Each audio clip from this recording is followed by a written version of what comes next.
Pemirsa, beberapa waktu lalu Direktur Tindak Pidana Umum Polri secara resmi telah menghentikan penyidikan terhadap kasus pelecehan seksual yang diduga dilakukan Brigadir Nofriansyah Joshua Huta Barat terhadap istri Ferdy Sambo, Putri Chandrawati.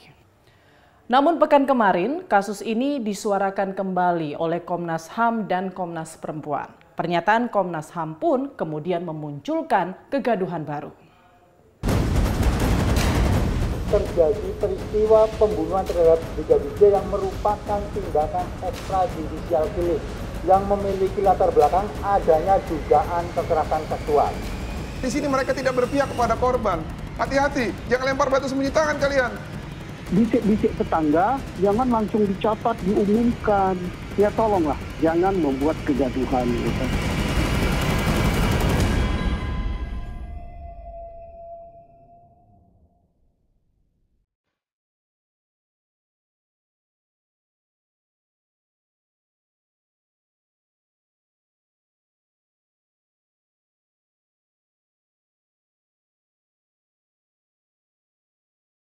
Proses rekonstruksi kasus pembunuhan Brigadir Nofriansyah Joshua Huta Barat telah digelar Selasa 30 Agustus 2022. 78 adegan pun telah diperagakan oleh kelima tersangka. Masing-masing Ferdy Sambo dan istrinya Putri Chandrawati, Richard Eliezer, Bribka Riki Rizal, dan Kuat Ma'ruf. Awalnya publik berharap proses rekonstruksi ini akan memperjelas pemicu terjadinya pembunuhan berencana ini. Tapi nyatanya motif pembunuhan ini masih belum terang benderang.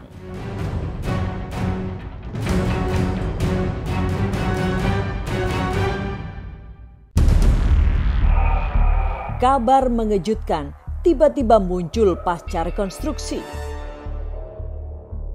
Tepatnya setelah Putri Chandrawati diperiksa sebagai tersangka untuk yang kedua kalinya pada Rabu 31 Agustus 2022. Sehari setelah pemeriksaan Putri Chandrawati, Komnas HAM dan Komnas Perempuan tiba-tiba mengumumkan hasil investigasinya. Komnas HAM menyebut telah terjadi kekerasan seksual yang dilakukan oleh Brigadir Joshua saat di Magelang. Dan hal itulah yang menjadi penyebab Brigadir Joshua dihabisi.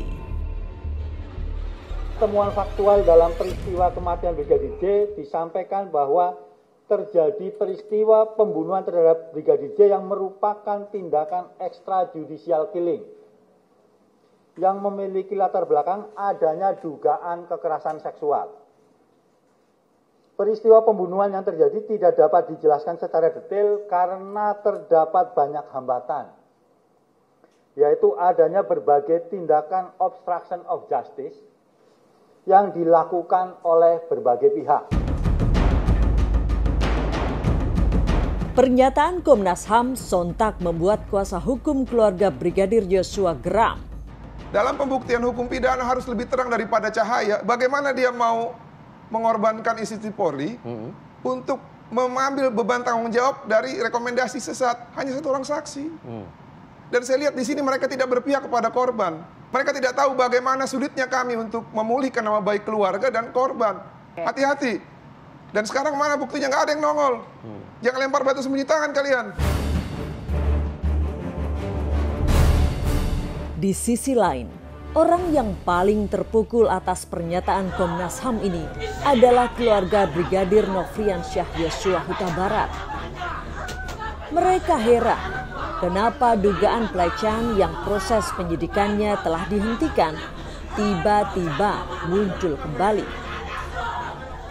Keluarga pun mendesak agar Komnas HAM dan Komnas Perempuan memberikan bukti kuat soal tudingannya itu. Kami minta ya ke Komnas HAM ya bukti-bukti yang akurat. Contoh kecil aja ya di Magelang, di rumah Magelang mungkin nggak ada CCTV ya. Tolong dong ditunjukkan kebenarannya. Jangan cuman omongan Bu PC ya yang didengarkan ataupun omongan si Kuat. Kalau omongan bisa aja ya bilang ini itu, tapi bukti yang paling utama ya. Bukti itu yang bisa pedoman kita. Kalau memang betul-betul almarhum melakukan itu, kasih bukti yang akurat. Bukan hanya kuasa hukum dan keluarga. Pernyataan Komnas HAM soal adanya kekerasan seksual yang terjadi di rumah pribadi keluarga Ferdi Sambo di Magelang juga membuat banyak kalangan bertanya-tanya. Lalu benarkah peristiwa kekerasan seksual itu ada? Atau ini hanya akal-akalan Putri Chandrawati dan Kuat Ma'ruf semata agar mendapat keringanan hukuman?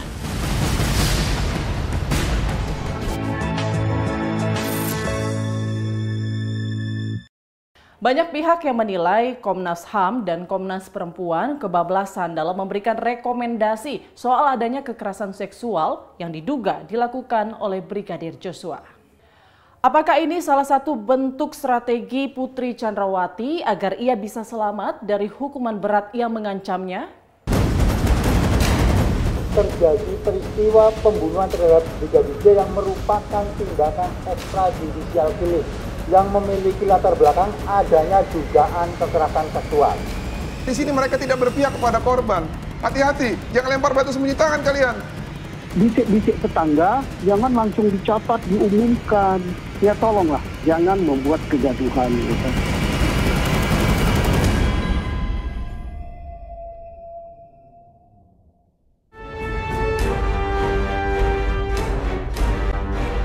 Beberapa waktu lalu, penyidikan kasus dugaan pelecehan seksual yang dilakukan oleh Brigadir Nofriansyah Yosua Huta Barat telah dihentikan tim khusus Bareskrim Polri yang menangani kasus ini.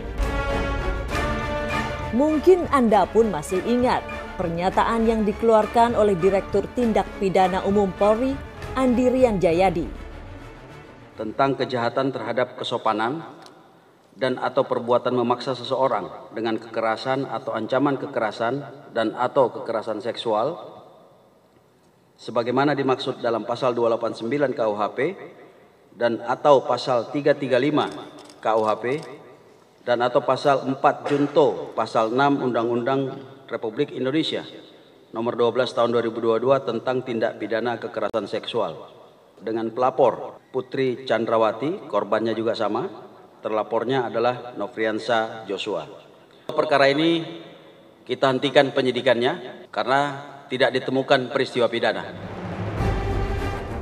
Lalu kenapa kasus ini tiba-tiba muncul kembali?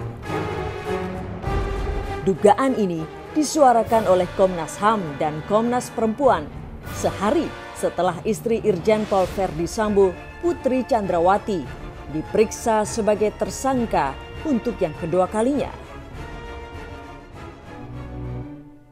Ya, sejak awal hingga pemeriksaan kedua pekan kemarin, Putri memang tetap pada pendiriannya kalau ia merupakan korban pelecehan seksual yang dilakukan oleh Brigadir Joshua.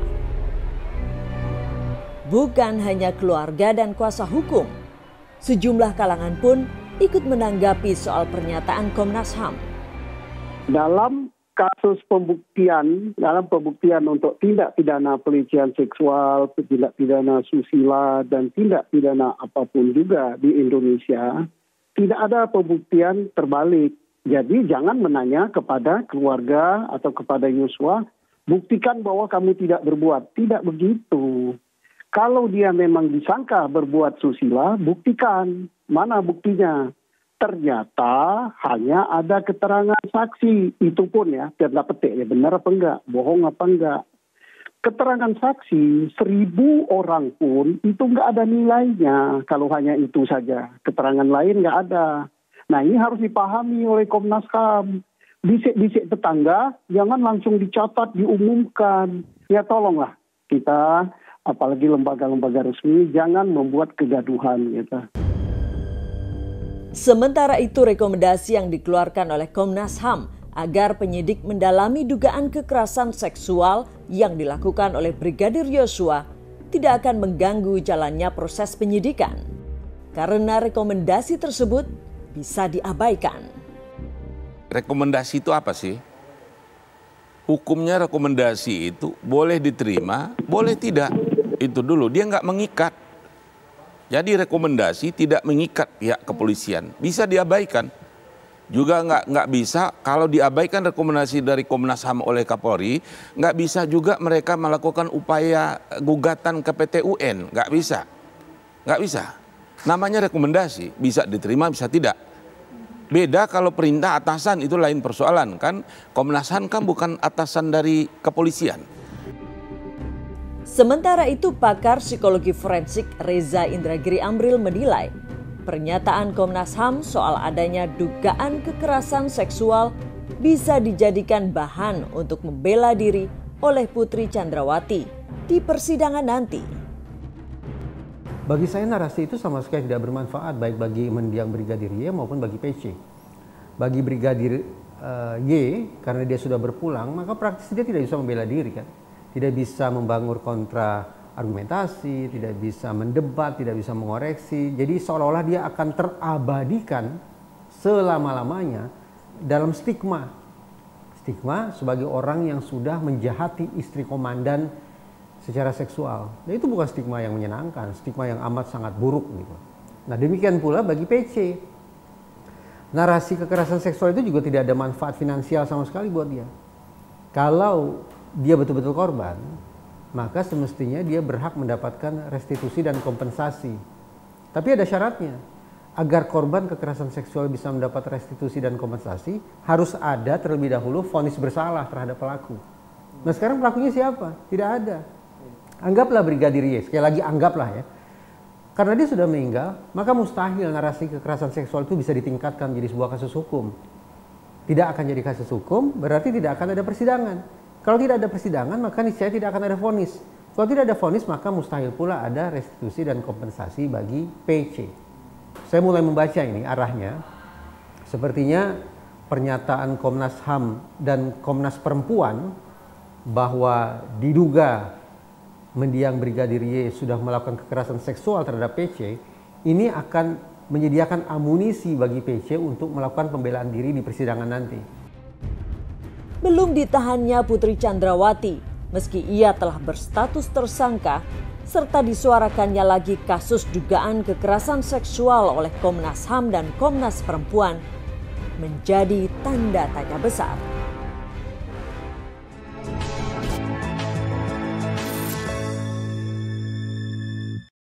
Meski sudah ditetapkan sebagai tersangka dalam kasus pembunuhan berencana, namun Putri Chandrawati hingga kini belum ditahan. Rasa kemanusiaan karena masih memiliki anak di bawah umur dijadikan sebagai alasan pihak keluarga menilai polisi telah menciderai rasa keadilan. Terjadi peristiwa pembunuhan terhadap Brigadir J yang merupakan tindakan ekstrajudisial killing yang memiliki latar belakang adanya dugaan kekerasan seksual. Di sini mereka tidak berpihak kepada korban. Hati-hati, jangan lempar batu sembunyi tangan kalian. Bisik-bisik tetangga, jangan langsung dicatat, diumumkan. Ya tolonglah, jangan membuat kegaduhan. Gitu.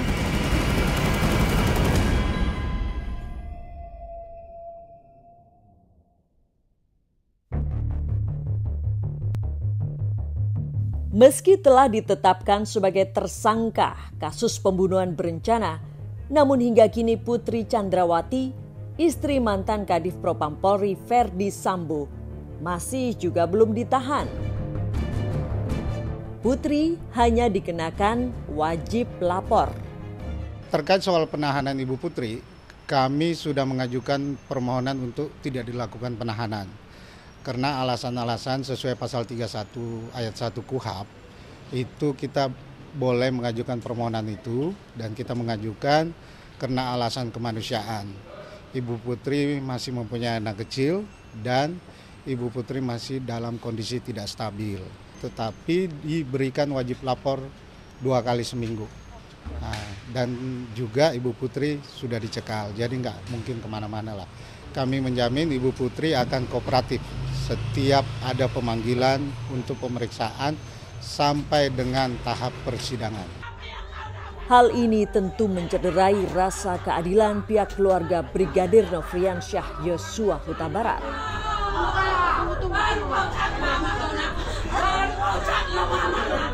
Inilah yang saya bilang tidak adanya keprihatinan atas kondisi ini ya, moral dan penegakan hukum di bangsa ini.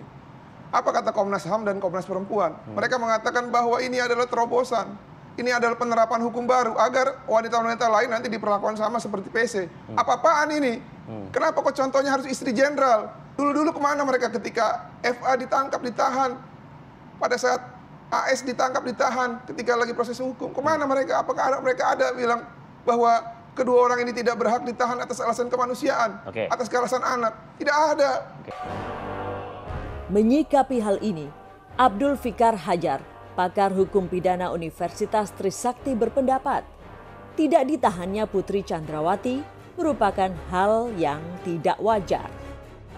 Karena kasus yang menjerat Putri cukup berat dan perbuatan yang telah dilakukannya merupakan puncak dari sebuah kejahatan kemanusiaan. Kalau pertanyaannya wajar atau tidak wajar, itu pasti tidak wajar. Gitu ya. Karena apa? Karena itu tadi, ancaman hukumannya lebih dari 5 tahun, kemudian tindak pidananya juga cukup berat sebenarnya, cukup keras gitu ya, pembunuhan gitu. Kalau menurut saya ini puncak dari kejahatan kalau pembunuhan itu. Namun demikian, ditahan atau tidaknya Putri tentu menjadi kewenangan penuh dari penyidik. Lalu, bagaimana dengan wanita-wanita lain yang pernah ditahan meski masih memiliki anak di bawah umur?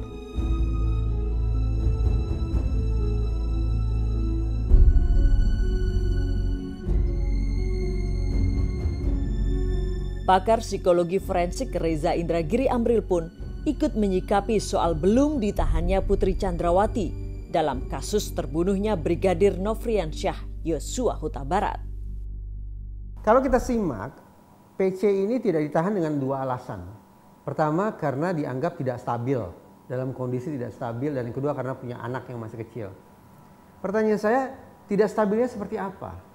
Setiap orang yang bermasalah dengan hukum, setiap orang yang duduk di kursi pemeriksaan di kantor polisi, setiap orang yang duduk di kursi terdakwa, apalagi setiap orang yang membayangkan hukuman mati, pasti akan masuk dalam kondisi tidak stabil.